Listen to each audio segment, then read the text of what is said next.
Hello everyone, my name is Raven and today I want to show you how I make my self-love anointing oil. We all have those moments when we work so much or care too much about others that we forget to care about ourselves. You can use this anointing oil in workings regarding self-love, self-care, to accept yourself the way you are, to help you understand that you are enough, to feel confident and happy about your body, to feel beautiful and peaceful. Really quickly, I want to apologize for not posting anything. I started my job and I have very little time for myself, but I will still try to upload as much as I can.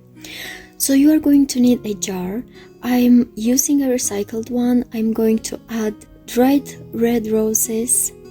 If I had pink roses, I would have used those, but red is great for strength and confidence. Also, roses are great for psychic protection, self-love, and peace. I have sunflower dried petals. To me, sunflower is all about positivity, happiness, and good luck. I have then dried lavender. That is very great for protection, but you can also use it to bring peace. You can charge your herbs individually or just add them into your jar and charge them all together with your intention. So to charge your herbs, you want to center, ground yourself, bring your energy into your hands while holding your herbs, while thinking about your intention and what you want this herb to do for you, because herbs have a lot of correspondences, so you want to be specific. I am also going to use a rose oil. This is an oil that is already diluted and safe to use on the skin. If you use essential oils, please make sure that you know how to dilute them. You can use other oils that you like and correspond to your intention. I got these oils from Turkey. They are meant to be used on the skin with warm water, so I don't have a link for them, but you definitely don't need any of them.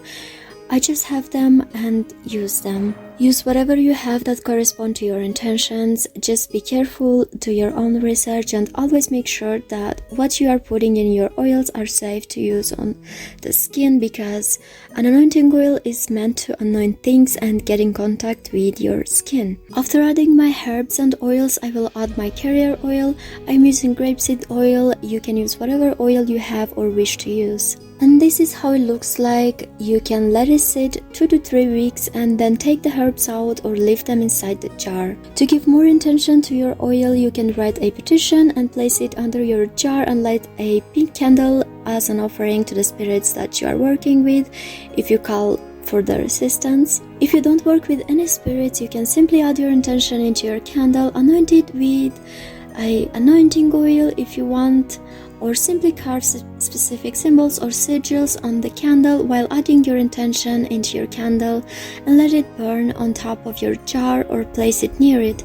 It doesn't matter to me, just make sure if you place it on top of your jar to use a metal lid, not plastic ones. Always stay close when you burn candles. Fire is really dangerous and safety comes first. So I hope you enjoyed this video and got some inspiration for your self-love anointing oil. Let me know in the comments down below how you make your own anointing oil. If you love this type of content, please consider subscribing to my channel to learn more about witchcraft. I also want to thank everyone who already subscribed and joined our small family. It means so much to me. Let me know if you have any video ideas and I will see you in my next video.